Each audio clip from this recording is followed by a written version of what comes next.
Welcome to day number 5,783 of self-imposed quarantine. Or does it just seem that way?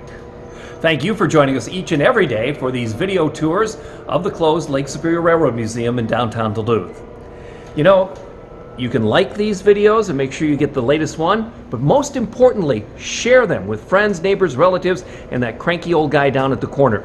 If you shared them with 2 people yesterday, share them with 4 today and 8 tomorrow. That way more people will see them, and that'll help the Railroad Museum, and we do appreciate it, so thank you very much. You know, if you're a rail enthusiast, and you've probably dreamed at one time or another of having your own railroad, and being a railroad tycoon like James J. Hill or E.H. Harriman with the Union Pacific, or the Goulds, but you know, railroads like this are kind of expensive. Maybe because you've got a day job, this would be more the size of your railroad. A model, a miniature, anywhere from N scale up to something like this. This model was built over many years by a museum volunteer, and his name was Ralph Andrus. And Ralph unfortunately just left us recently, but he started his career in the Air Force as a mechanical engineer and draftsman, and began building this with students at UMD where he taught. And he also made other models too. The USS Des Moines, a P-38, the same kind of airplane that Richard I. Bong flew in World War II. He modeled Duluth's aerial lift bridge, and his last project was modeling the Eiffel Tower in Paris. This particular engine is completely operable.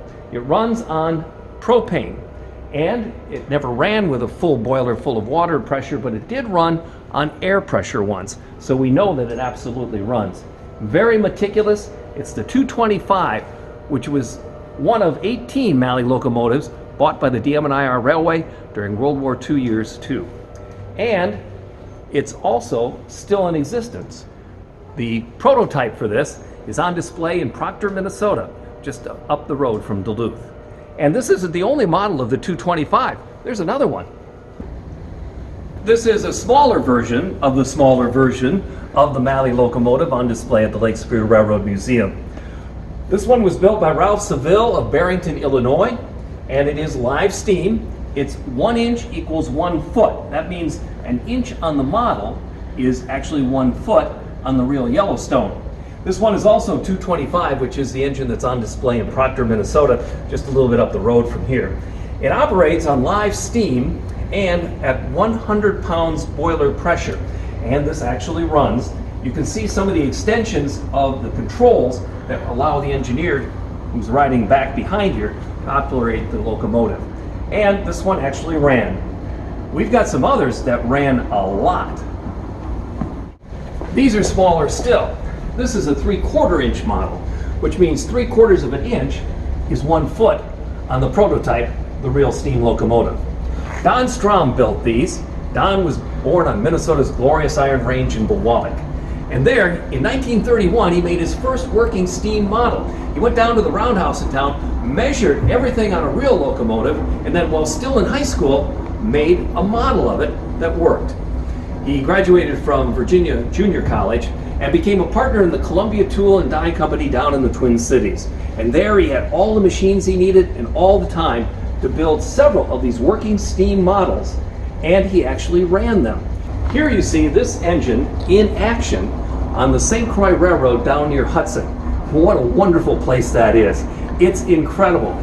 People from all over the Midwest come there bringing their working steam engines, where they have miles of track, and everybody brings their working steam engines, as you see in this video. Look at all the fun they're having. Don was one of the founders of the St. Croix Railroad Live Steamers Group, and what a place it is.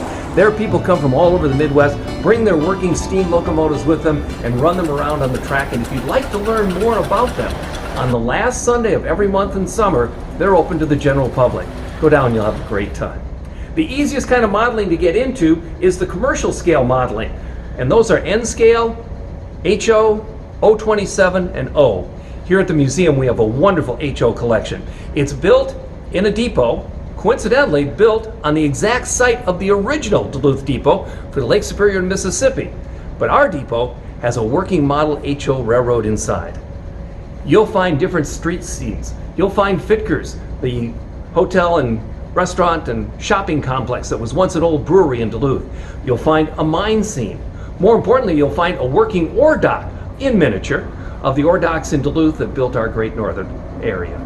All these are meticulously maintained by a group of volunteers here at the Lake Superior Railroad Museum. And they work on the model continuously because everybody knows if you're into model railroading, that model is never finished. So our episode today is coming to an end. You want to be a railroad tycoon, but maybe not on a grand scale, but maybe on a scale model? Well, there's wonderful developments that are happening in the model industry right now today. You know, you can have sound with your model, you can have computer controls. The detail is incredible, and it is still one of the fastest growing hobbies in America. In fact, in some circles, it's the only hobby that continues to see year in and year out growth, and that would be model railroading. And good for us. And good for you if you take care of yourself, which means wash your hands, cover your coughs, don't touch your face, keep that social distance. If you are sick, stay home.